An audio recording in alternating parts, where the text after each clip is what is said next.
اعوذ باللہ من الشیطان الرجیم بسم اللہ الرحمن الرحیم وَإِنَّهُ لَتَنزِيلُ رَبِّ الْعَالَمِينَ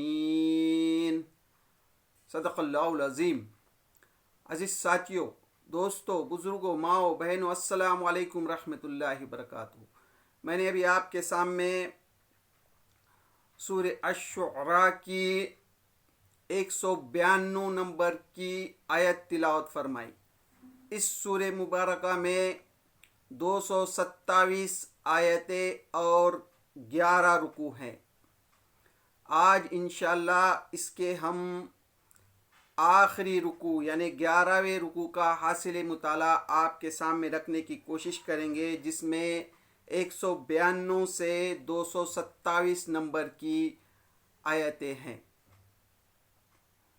یہ سورت مکی ہے۔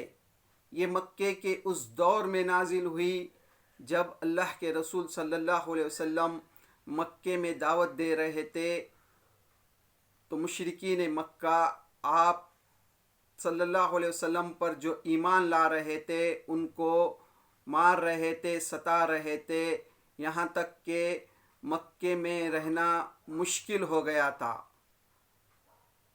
ایسے حالات میں اللہ تعالیٰ یہ سورت نازل کرتا ہے۔ مکے کے مشرک آپ صلی اللہ علیہ وسلم پر الزام لگاتے تھے کہ آپ کو شاعر کہتے، جادوگر کہتے، کاہنا کہتے، اعوذ باللہ، اس طرح کے آپ پر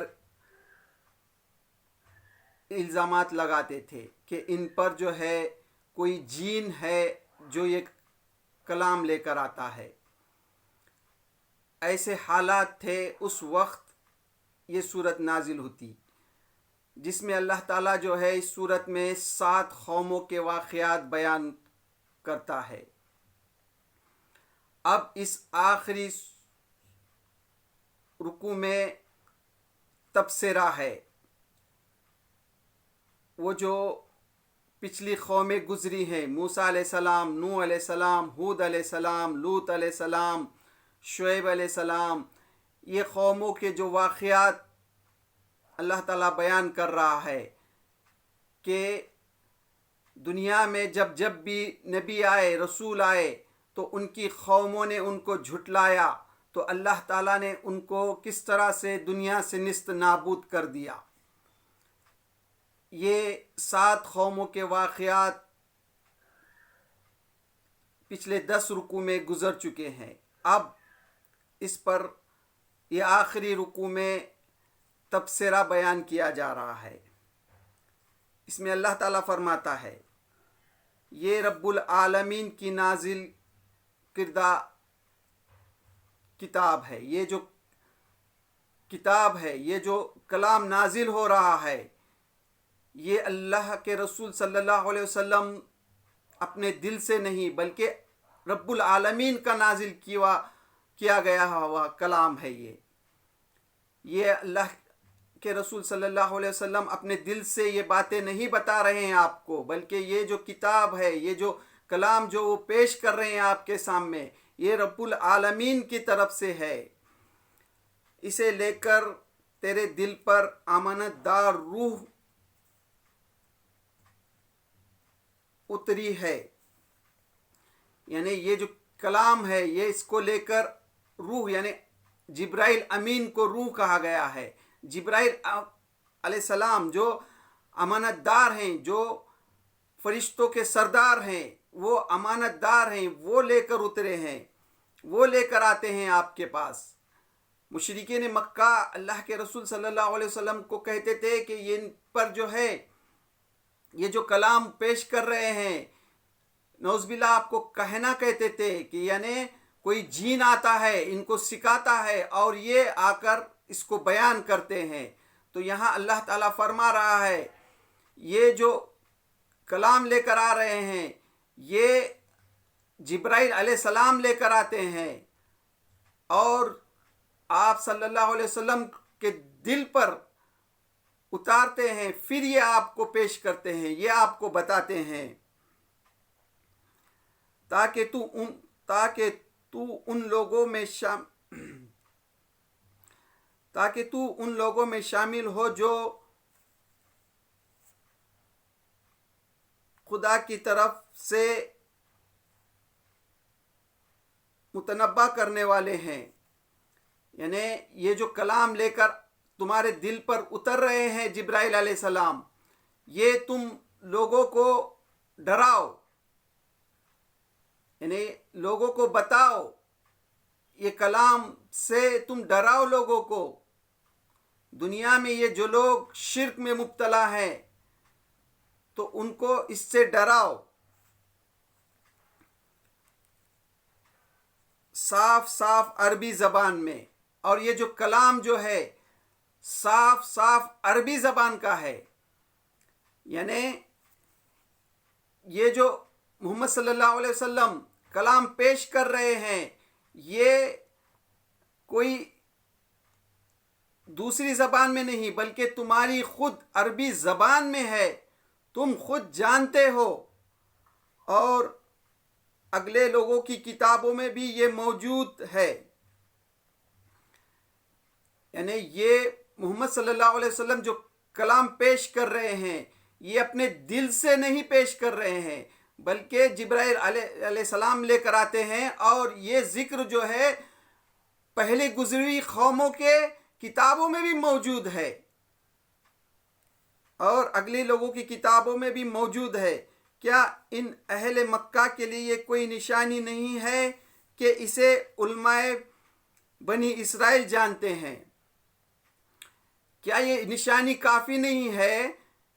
کیونکہ یہ جو کلام پیش کر رہے ہیں، یہ بنی اسرائیل جو مدینہ میں رہتے تھے، بنی اسرائیل، ان کی کتاب میں بھی اس کا ذکر موجود ہے. محمد صلی اللہ علیہ وسلم کا ذکر موجود ہے کہ آخری نبی جو ہے وہ آنے والے ہیں. وہ خود بنی اسرائیل جو انتظار کرتے تھے آخری نبی کا، ان کو جب فلسطین میں جب ان کو مارا گیا، وہاں سے نیست نابود کیا، ان کی اینٹ نہ اینٹ ان کی یہاں سے بجائی، تو یہ دنیا میں منتشر ہو گئے. تو یہ خود جو ہے تو ان کی کتاب میں موجود تھا کہ آخری نبی جو ہے عرب میں آنے والے ہیں. وہ اس کا انتظار کرتے تھے، اسی لیے وہ آ کر عرب میں بس گئے تھے، مدینہ میں آ کر رہ گئے تھے، وہاں انتظار کر رہے تھے. تو یہ ان کی کتاب میں موجود ہے. کیا یہ نشانی تمہارے لیے کافی نہیں ہے؟ یعنی بنی اسرائیل کی علماء اس کو جانتے ہیں، یہ نشانی تمہارے کو کافی نہیں ہے. لیکن ان کے ہٹ دھرمی کا حال تو یہ ہے کہ اگر ہم اسے کسی اجمی پر بھی نازل کر دیتے اور یہ عربی کلام وہ ان کو پڑھ کر سناتا، تب بھی یہ مان کر نہ دیتے. یعنی یہ جو کلام جو ہے عربی زبان میں صاف صاف ہے. اگر یہ کلام کسی اجمی پر نازل کرتے، یعنی کوئی عربی نہیں بلکہ دوسروں پر نازل کرتے، اگر اس کو عربی زبان نہیں آتی، اگر وہ ان کو سناتا عربی زبان میں، تب بھی یہ لوگ نہیں مانتے. جبکہ یہ خود نبی ان کے درمیان میں موجود ہے، یہ ان کے قوم کے ہیں، یہ عربی زبان ان میں ہے اور وہ خود جانتے ہیں.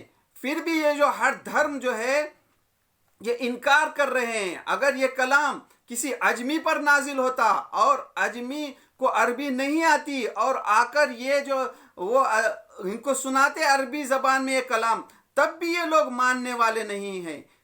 تو اس طرح سے اللہ تعالیٰ آگے فرما رہا ہے، اس طرح ہم نے اس ذکر کو مجرموں کو دلوں میں گزارا ہے، داخل کیا ہے. یعنی وہ اس پر ایمان نہیں لاتے جب تک کہ عذاب علیم نہ دیکھ لے. یعنی اس طرح سے وہ ان کے دل میں جو ہے اللہ تعالیٰ نے جو ہے انکار کو داخل کر دیا ہے. جب تک یہ ایمان نہیں لائیں گے، جب تک عذاب نہ دیکھ لے، پھر جب وہ بے خبری میں ان پر آ پڑتا ہے، اس وقت وہ کہتے ہیں کہ کیا اب ہمیں کچھ مہلت مل سکتی ہے. یعنی بے خبری میں جب ان پر عذاب آئے گا تو تب کہیں گے یہ کیا ہمیں کچھ مہلت ملے گی. یعنی قیامت کے دن یہ کہیں گے کہ ہم کو کوئی کچھ مہلت ملے گی. تو کیا یہ لوگ ہمارے عذاب کے لیے جلدی مچا رہے ہیں. اللہ تعالیٰ یہاں سوال کر رہا ہے کہ انہوں جو ہے جلدی مچا رہے ہیں عذاب کے لیے. تم نے کچھ غور کیا اگر ہم انہیں برسوں تک عیش کرنے کی مہلت بھی دے. یعنی تم نے کچھ غور کیا اگر ہم برسوں تک ان کو عیش کرنے کی مہلت بھی دے اور پھر وہی چیز ان پر آ جائے جس سے انہیں ڈرایا جا رہا ہے, پھر وہی چیز جس وہ آ جائے. یعنی یہ عذاب کی جو جلدی مچا رہے ہیں, وہ کہتے تھے کہ اللہ کے رسول صلی اللہ علیہ وسلم کو کہ تم جو کہتے ہو نا ہم پر عذاب آئے گا, تو وہ کیوں نہیں آتا. وہ جلدی مچاتے تھے, کیوں نہیں آتا. تو یہاں اللہ تعالیٰ کہہ رہا ہے انہوں جس چیز کی جو جلدی مچا رہے ہیں, اگر وہ چیز آ جائے, اگر وہ عذاب آ جائے, پھر وہی چیز ان پر آ جائے جس سے انہیں ڈرایا جا رہا ہے, تو وہ سامان جو ان کو ملا ہوا ہے ان کے کس کام آئے گا.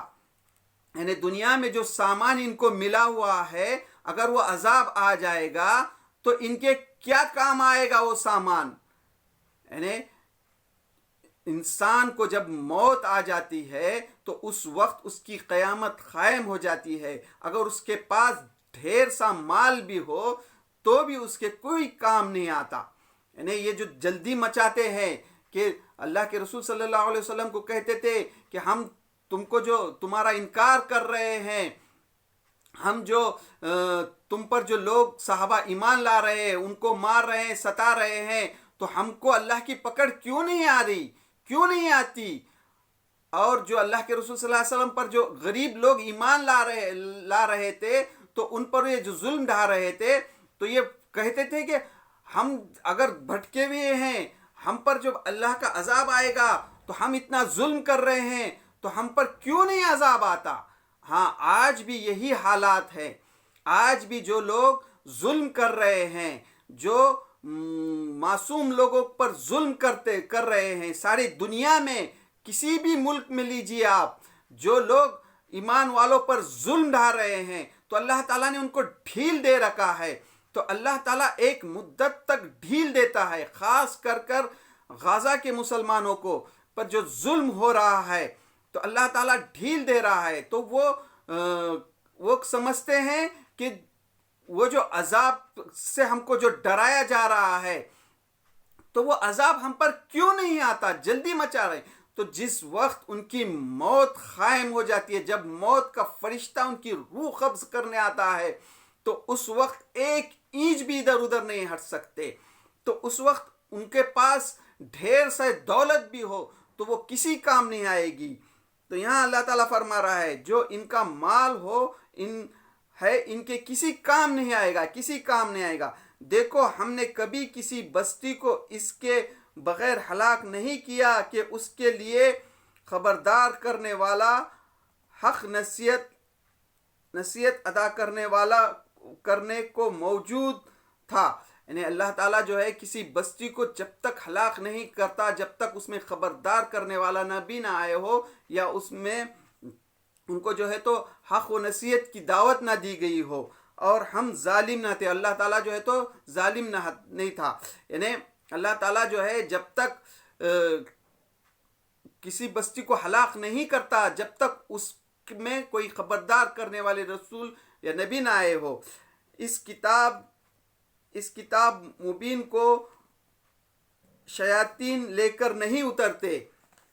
یہ جو الزام لگاتے تھے اللہ کے رسول صلی اللہ علیہ وسلم کو پر کہ یہ جو ہے یہ جو کلام جو ہے یہ جو قرآن مجید جو یہ پیش کر رہے ہیں ان پر جو ہے کوئی جین ہے, کوئی شیطان ہے جو ان کو سناتا ہے. کوئی کاہنہ کہتے تھے ان کو, نعوذ باللہ. اللہ کے رسول صلی اللہ علیہ وسلم کو کاہنہ کہتے کہ ان کو جو ہے کوئی جین سناتا ہے اور یہ آ کر ہم کو سناتے ہیں. اس طرح سے اللہ تعالیٰ یہاں کہہ رہا ہے اس کتاب کو کوئی شیاطین لے کر نہیں اترے ہیں, نہ یہ کام ان کو سمجھتا ہے اور نہ یہ کام ان کو سمجھتا ہے کہ تم خود جانتے ہو کبھی دنیا میں آج تک شیطان جو ہے، شیاطین جو ہے، کبھی اچھائی کی دعوت کبھی دیے کیا؟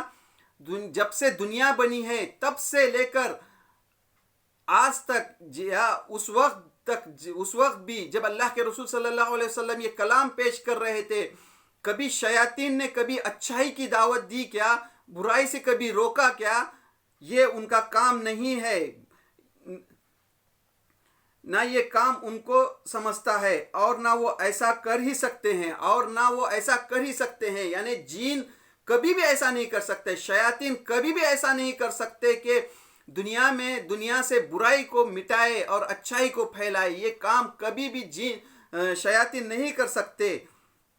وہ تو اس کی سننے تک سے دور رکھے گئے ہیں، یعنی کلام کو وہ سن بھی نہیں سکتے۔ یہ جو محمد صلی اللہ علیہ وسلم یہ جو کلام پیش کر رہے ہیں، یہ اس کو سن بھی نہیں سکتے، یہ اس سے بہت دور رکھے گئے ہیں۔ بس اے نبی، اللہ کے ساتھ کسی دوسرے معبود کو نہ پکارو، ورنہ تم بھی سزا پانے والوں میں شامل ہو جاؤ گے۔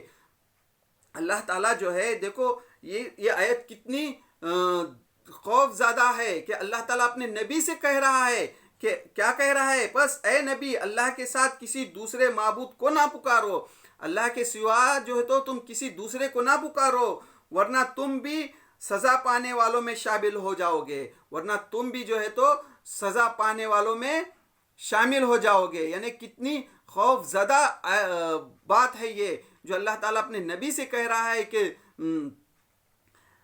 اپنے قریب ترین رشتہ داروں کو ڈراؤ۔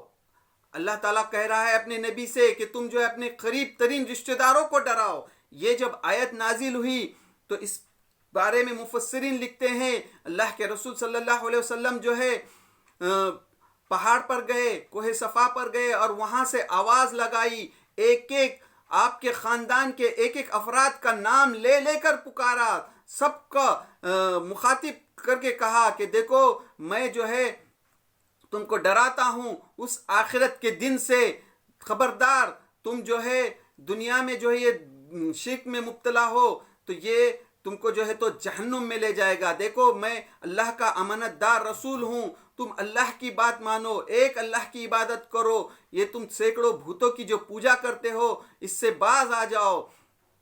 اور کہا کہ میں جو ہے تو تمہارے دنیا میں ہی تم کو فائدہ پہنچا سکتا ہوں، آخرت میں کوئی فائدہ نہیں پہنچا سکتا۔ یہاں تک کہ اپنی بیٹی فاطمہ سے کہتے ہیں کہ اے فاطمہ بن محمد، اے فاطمہ آخرت کے لیے کچھ کر لے، میں وہاں تیرے کچھ کام نہیں آؤں گا۔ یعنی اللہ کے رسول صلی اللہ علیہ وسلم نے اپنی چاہتی بیٹی سے بھی کہتے ہیں کہ اے فاطمہ میں وہاں تیرے کچھ کام نہیں آؤں گا، یہاں دنیا میں تم کو مال دے سکتا ہوں لیکن آخرت میں کسی کام نہیں آؤں گا۔ تو یہاں یہ ہے جو اللہ تعالیٰ فرما رہا ہے، اپنے قریب ترین رشتہ داروں کو ڈراؤ، اور ایمان لانے والوں میں سے جو لوگ تمہاری پیروی اختیار کرے ان کے ساتھ تم نرمی سے پیش آؤ، لیکن اگر وہ تمہاری نافرمانی کرے تو ان سے کہہ دو کہ جو کچھ تم کرتے ہو اس سے میں بری ہوں۔ اور جو ایمان لا رہے ہیں ان کے ساتھ جو ہے تو نرمی سے پیش آؤ، اور جو انکار کر رہے ہیں ان سے کہہ دو کہ میں اس سے بری ہوں، میں یعنی تمہارے جو ہے آخرت میں کوئی کام نہیں آؤں گا۔ اور اس زبردست اور رحیم پر توکل کرو اور اللہ پر بھروسہ کرو جو تمہیں اس وقت دیکھ رہا ہوتا ہے جب تم اٹھتے ہو۔ اللہ تعالیٰ جو ہے اس وقت تم کو دیکھ رہا ہوتا ہے جب تم اٹھتے ہو، اور سجدہ کرنے والے لوگوں میں تمہاری نقل و حرکت پر نگاہ رکھتا ہے۔ اور جو لوگ سجدہ کرتے ہیں، اللہ کی عبادت کرتے ہیں، نماز پڑھتے ہیں، ان کے ساتھ جو تم شامل ہوتے ہو اس پر اللہ تعالیٰ اس وقت بھی تم کو دیکھتا ہے۔ وہ سب کچھ سننے اور جاننے والا ہے۔ اللہ تعالیٰ سب کچھ سنتا اور جانتا ہے۔ لوگوں کیا میں تمہیں بتاؤں کہ شیاطین کس پر اترا کرتے ہیں؟ اللہ تعالیٰ جو ہے یہاں سوال کر رہا ہے اپنے نبی کے ذریعے سے کہ میں تم کو بتاؤں کہ شیاطین کس پر اترتے ہیں۔ تم جو یہ نبی پر الزام لگا رہے ہو کہ ان پر جو ہے شیطان جو ہے کلام لے کر آتا ہے، اللہ تعالیٰ فرما رہا ہے اپنے نبی کے ذریعے سے ان لوگوں کو مخاطب کر کے سوال کرتا ہے، کیا تم کو بتاؤں شیاطین کس پر اترا کرتے ہیں؟ وہ ہر جال ساز بدکار پر اترا کرتے ہیں. یعنی وہ جو ہے شیطان جو ہے وہ جال ساز جو بدکار لوگ ہوتے ہیں اس پر اترا کرتے ہیں. سنی سنائی باتیں کانوں میں پھونکتے ہیں اور ان میں سے اکثر جھوٹے ہوتے ہیں. سنی سنائی جو باتیں ہیں جو کانوں میں پھونکتے ہیں اور اکثر اس میں جھوٹے ہوتے ہیں، یعنی یہ جو چغل خور ہوتے ہیں، جھوٹ بکتے ہیں، وہ جو ہے جالساز ہوتے ہیں، وہ بدکار لوگ ہوتے ہیں، اس پر شیاطین اترتے ہیں. یعنی شیاطین کس پر اترتے ہیں، کیسے لوگوں پر اترتے ہیں، اس کی صفات اللہ تعالیٰ بیان کر رہا ہے. رہے شاعر تو ان کے پیچھے بہکے ہوئے لوگ چلا کرتے ہیں. اللہ کے رسول صلی اللہ علیہ وسلم کو یہ جو الزام لگاتے تھے جادوگر، شاعر، کاہنہ، تو یہاں پر اس کا بھی اللہ تعالیٰ جواب دے رہا ہے کہ شاعر، ہمارے نبی کا یہ جو کلام ہے، یہ جو لے کر آ رہے ہیں یہ کلام، یہ کوئی شاعری کلام نہیں ہے. شاعروں کی بھی صفات بیان کی گئی ہے کہ رہے شاعر تو ان کے پیچھے بہکے ہوئے لوگ چلا کرتے ہیں. یعنی شاعر جو ہوتے ہیں ان کے پیچھے جو ہے بہکے ہوئے لوگ چلا کرتے ہیں. کیا تم دیکھتے نہیں ہو کہ وہ ہر وادی میں بھٹکتے پھرتے ہیں؟ شاعر جو ہے ان کے قول و فعل کا کوئی بھروسہ نہیں رہتا، یہ جو ہے تو بھٹکتے پھرتے ہیں. یہ شاعر کے کلام کو آپ دیکھیے، شاعری کلام میں اور یہ کلام میں کیا فرق ہے. اور ایسی باتیں کہتے ہیں جو کرتے نہیں ہیں. شاعر جو ایسی باتیں کرتے ہیں جو خود کرتے نہیں ہیں، ان پر یہ جو ہے تو جھوٹے ہوتے ہیں، ایسے ہی باتیں کرتے ہیں شاعر. یعنی شاعروں کا، یعنی جو اللہ کے رسول صلی اللہ علیہ وسلم کو یہ کاہنہ اور شاعر جو کہتے تھے کہ تو اس شاعر کی کیسے ہوتے ہیں، اور یہ جھوٹے شیاطین جو ان پر اترتے ہیں وہ کیسے ہوتی ہیں. ان لوگوں کی صفات یہاں اللہ تعالیٰ بیان کر رہا ہے. بجز ان لوگوں کے جو ایمان لائے اور جنہوں نے نیک اعمال کیے اور اللہ کو کثرت سے یاد کیا، اور جب ان پر ظلم کیا گیا تو صرف بدلہ لے لیا.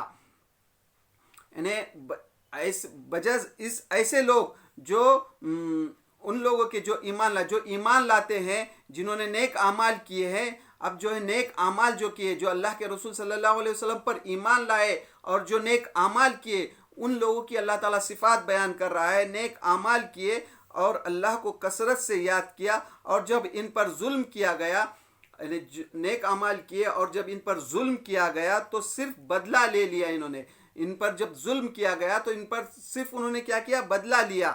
اور ظلم کرنے والوں کو عنقریب معلوم ہو جائے گا کہ وہ کس انجام سے دوچار ہوتے ہیں. اور جو ہے تو ظلم جو کر رہے ہیں، جو اس وقت جو ہے اللہ کے رسول صلی اللہ علیہ وسلم پر جو ایمان لا رہے تھے لوگ، ان پر جو ظلم ڈھا رہے تھے مکے کے مشرک، تو وہ ظلم کرنے والوں کو عنقریب جو ہے تو معلوم ہو جائے گا کہ ان کا کیا انجام ہوتا ہے. اور ظلم کرنے والوں کو عنقریب معلوم ہو جائے گا کہ وہ کس انجام سے دوچار ہوتے ہیں. عنقریب جو ہے تو ان کو جو ہے معلوم ہو جائے گا کہ وہ کس انجام کو پہنچیں گے. اس وقت یہ جو صورت نازل ہو رہی تھی اس وقت کے ظالموں کے لیے بھی، اور آج بھی جو لوگ ظلم کر رہے ہیں، جو ظالم ہے، عنقریب ان کو معلوم ہو جائے گا. ہر دور کے ظالم کو اللہ تعالیٰ جو ہے ایک مدت تک مہلت دیتا ہے. جب اس کی مدت پوری ہوتی ہے تو اللہ تعالیٰ اس کو جو ہے تو پکڑ لیتا ہے. اللہ تعالیٰ جو ہے ڈھیل کتنی دیتا ہے اللہ ہی بہتر جانتا ہے. اللہ تعالیٰ جو ہے ایک مدت تک ڈھیل دیتا ہے.